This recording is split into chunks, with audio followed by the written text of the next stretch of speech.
Hello learners, I once again welcome you to the second session of NGO Management, Introductory to NGO Management, where in today's session we would be touching about the models and methods of communication. I, Amrit Raj Shastri, People Officer, Twin Cities. As discussed in the past session, communication is integral to all aspects of life. From the time we are born till the time we die, all of us communicate. In our work spaces too, communication forms the basis of all our transactions, be they verbal or written.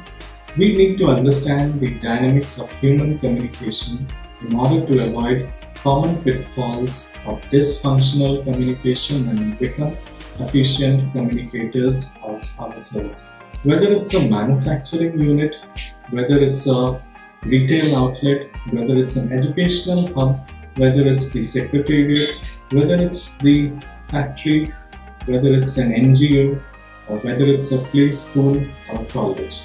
Everywhere, the lifeblood of any organization is communication.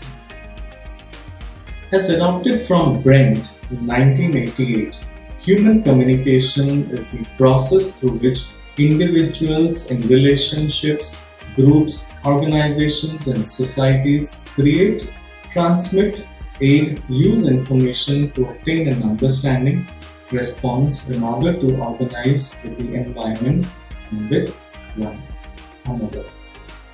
Now, individuals, groups, organizations and societies. All of us develop and maintain ourselves by engaging in communication with our environment and the people in it.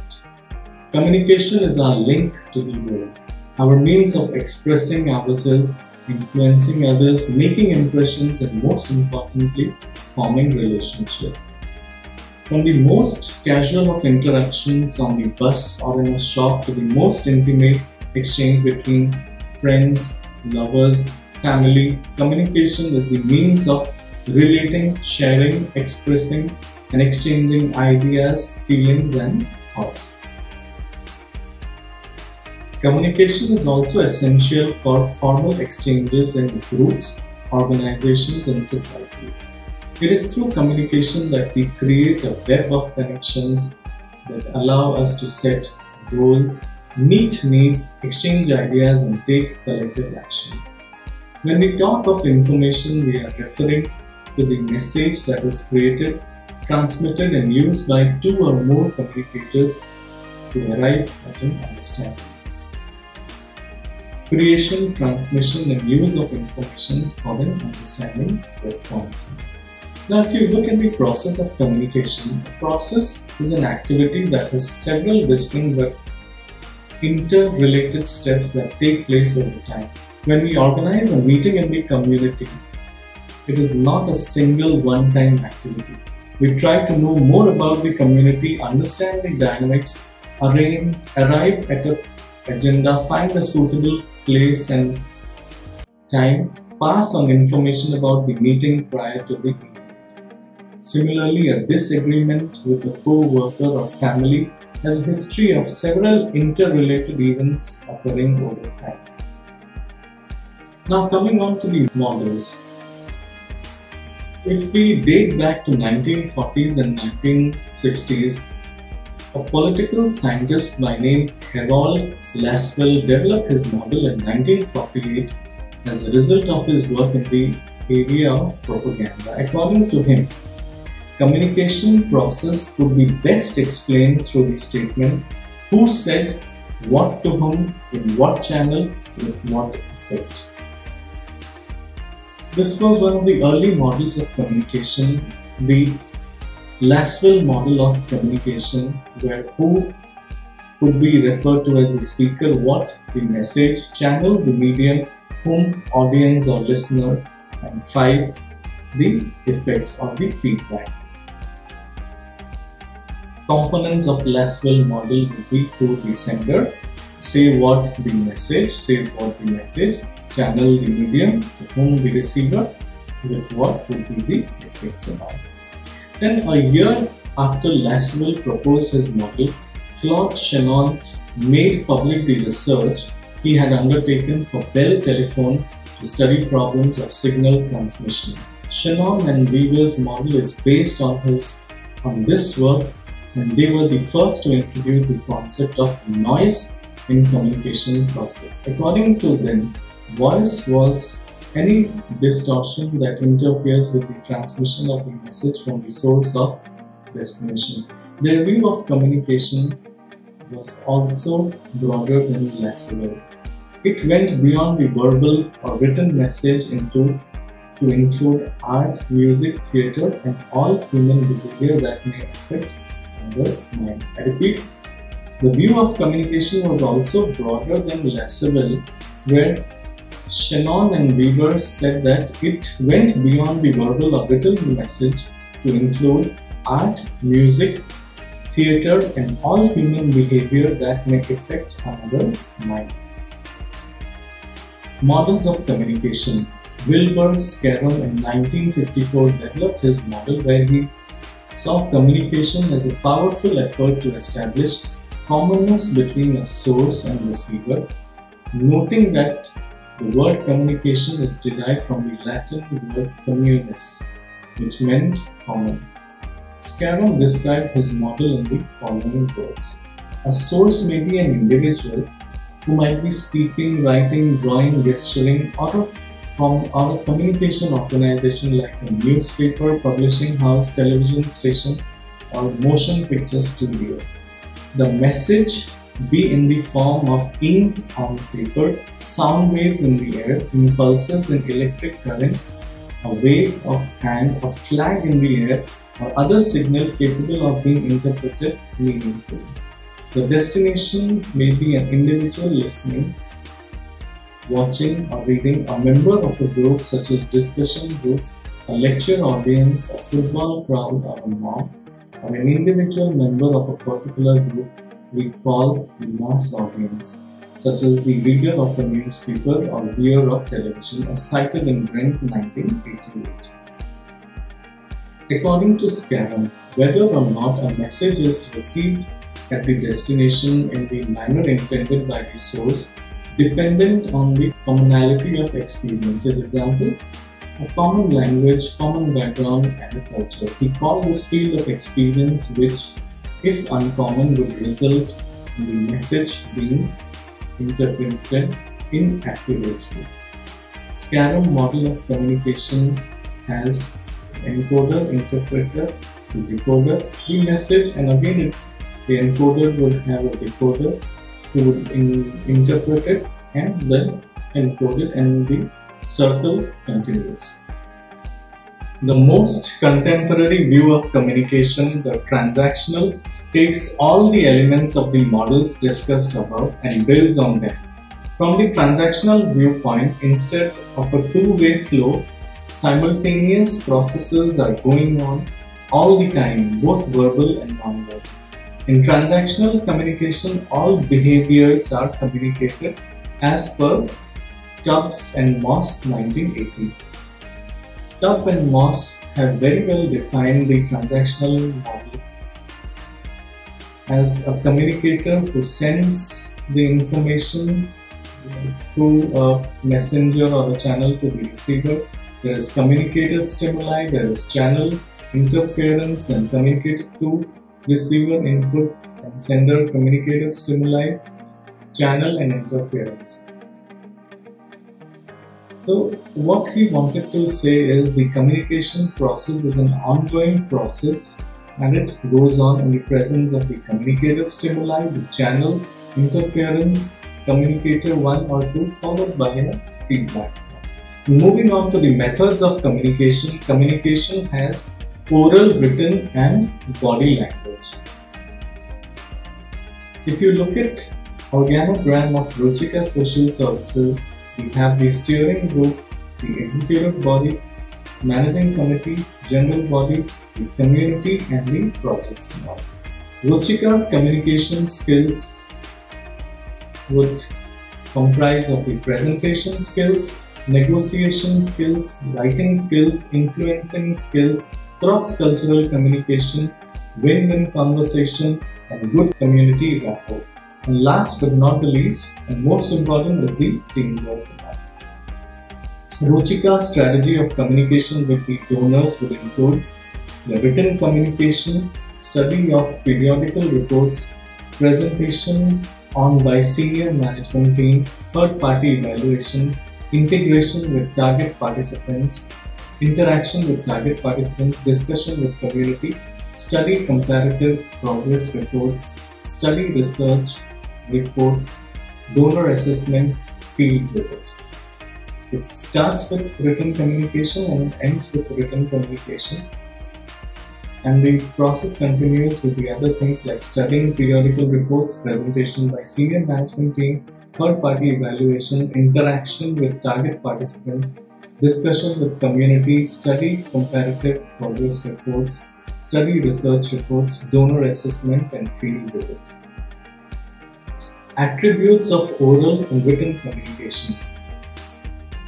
Whether it's oral or written communication, the underlying attributes are very important, which goes as below: speed, record, precision and accuracy, length, expense, body language, feedback. Coming to the last, but discussing it on the first, would be feedback. No communication is complete or full without feedback. So it is very vital and important that the sender who sends the communication gets a proper feedback for what he or she has sent about. Body language. Suppose I being the sender, whether I take oral or written channel of communication, if I am not creating interest, if I am not reaching the target audience, if I am not reaching or creating a space within the listeners, then the entire communication goes for a toss. And for that, we need to be very careful in studying the body language of the other partner or the receiver. Body language would come into picture when there is a face-to-face communication. You try to judge a person by his moods, the presence of mind, the situation in the office. Suppose if there is a meeting with a government organization and the NGO people go and approach them and they are about to start the meeting, so that would be inappropriate to go and disturb them. Suppose the time is given and there is a unprecedented, unplanned meeting, so let the meeting finish, we need to wait and then go ahead with our discussions and all. Expense. We have to be very careful in sending the communication in the most simple and most receptive way. Length. We cannot send lengthy information or lengthy conversation. Suppose the warehouse located in the country needs some information from the state warehouse. It cannot send a lengthy question or lengthy set of information to be seeked, rather it has to be precise. A format needs to be shared where the information can get collected from all the states and it can post in one file. Precision and accuracy. Coming to the oral and written form of communication, precision and accuracy play a very vital role. The information which we are sending, suppose we as an NGO are going to represent ourselves in a forum. So we have to be accurate by bringing in the out of the box work which we have done, what we have achieved, what to highlight, and what is the track record of our students who have got placed, the track record of our students who have graduated. Record. One cannot rely on oral communication. Whatever communication we make, it is very important that we record and keep it for present and future official purposes and for an audit purpose. Speed. In a face-to-face or in an oral communication, we cannot be very fast in communicating. It may not penetrate, or the receiver or the other person who is listening to may not understand what we are trying to say. So it is always advisable for any NGO manager or the NGO head or the NGO team leader to be very precise and to calmly and patiently have a deal. Now moving on to the channels of oral communication, we have face-to-face conversation, we have telephonic conversation, presentation, public speeches, interview, group discussion, negotiation, meeting, face-to-face conversation. Face-to-face conversation is nothing but when we discuss on a conference table about the company matters, the way forward, we judge our performances as per the expectations of the company. It can be from the manager to manager, or it can be from the manager to the team leader, manager to the team member, team leader to the member, member to member, and vice versa. It's a 360-degree conversation and telephonic conversation. Oral communication, one of the most important tools in today's scenario is a telephonic conversation, but business deals, important matters, we cannot take to a telephonic conversation. That will lose the purpose and importance, and especially NGOs should approach the party or should approach the business hub or the business house with a face-to-face communication. Presentation. Suppose NGO, a particular NGO is given a particular date and time to represent itself. It is very important how do you present yourself. Presentation doesn't mean that you include graphs, charts, or you make your presentation with figures and facts and all. That is important. Equally at the same time, your grooming standards, your way of thinking, your understanding, your receptivity to the questions, your solving of doubts, giving the accurate reply is what is presentation all about. Public speech. In a public speech for an NGO manager or the NGO team, it is very important to be specific and precise. You cannot make an open-ended statement that would invite uninvited guests or uninvited problems. Interview. When the HR of a NGO institute interviews, he has to be very specific and precise and goal-oriented in recruiting people with the right experience, right bent of mind, and with service attitude. Group discussion is what is one of the most important tools of oral communication in terms of expressing our knowledge and sharing the information of the latest happenings and latest demands of the market with the team and the higher management. Negotiation is what we take to at the time of our donors or community who are ready to help our institutes and all. And it is very important to give a correct and accurate briefing and understanding of our negotiation. Meeting could be with the internal consumers or the external consumers or clients. Meeting has to be informed to everyone that there is a meeting, and it should have all the valid reasons and points of discussions with logic explanations. Just brief channels of oral communication would include your face-to-face conversation, telephonic conversation, presentation, public speech, interview, group discussion, negotiation, and review. Channels of written communication would be the letter, the memorandum, the notice, circular, reports, and minutes. Coming on to the written communication, where minutes is a very important tool. Minutes will include the important points of agenda of discussions which are prepared and shared across the team members and the managers in the organization.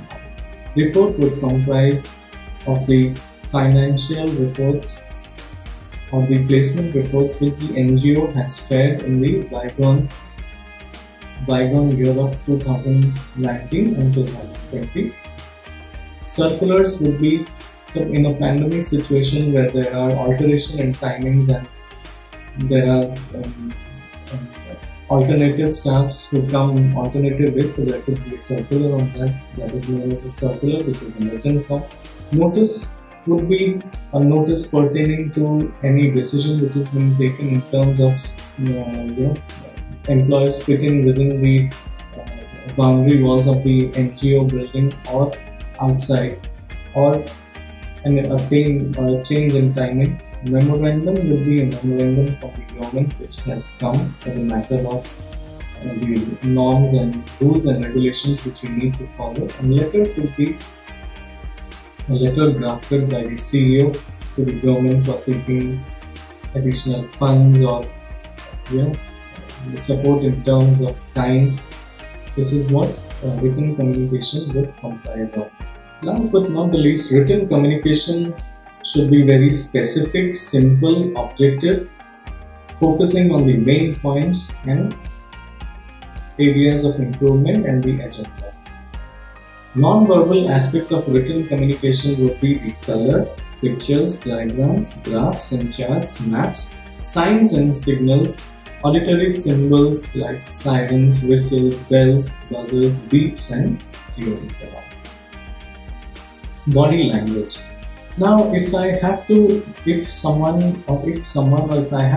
a retail outlet and the customer service representative or associated has a very unpleasant body language, I will not go and buy. Body language should always convey meaning. The person has to be omnipresent. During the duty hours, he has to be present, mentally and physically. He has to be emotionally expressive. You cannot carry the personal problems or a disturbed state of mind when you are on to business and all. You must dominate the interaction in terms of giving facts, figures and favorable outcomes and all. And you're clinching the deal. Suppose you're selling a product or selling a garment or selling an electronic device or selling any consumable good, should seem trustable because we need a customer for n number of years. It is complex in nature and is influenced by many factors, namely biological, habitual and cultural, but body language plays a very important role. Now, people have the inhibition and idea, non-government organization, so they approach the donors or the government for support with a very ungroomed manner. That would not serve the purpose. You have to be well-groomed, you have to be present in what you have to say, you have to be emotionally expressive, you have to dominate the interaction, and you have to be seeming trustable. Body language would include your appearance, your clothing and accessories, your postures, your facial expressions, your smile, your eye contact, your gestures, your energy, space and time. Coming on to the last, but not the least, the paralanguage. The non-verbal aspects of the spoken word are known as paralanguage. Paralanguage would include voice. Voice again would further boil down to the tone with which you speak, the pitch with which you speak and the volume. Speed would be your pronunciation, your accent and intonation. Stress. Stress is a very important factor. If you are stressed, you cannot speak what you have to say. You will be always flabbergasted or fumbling. Silence.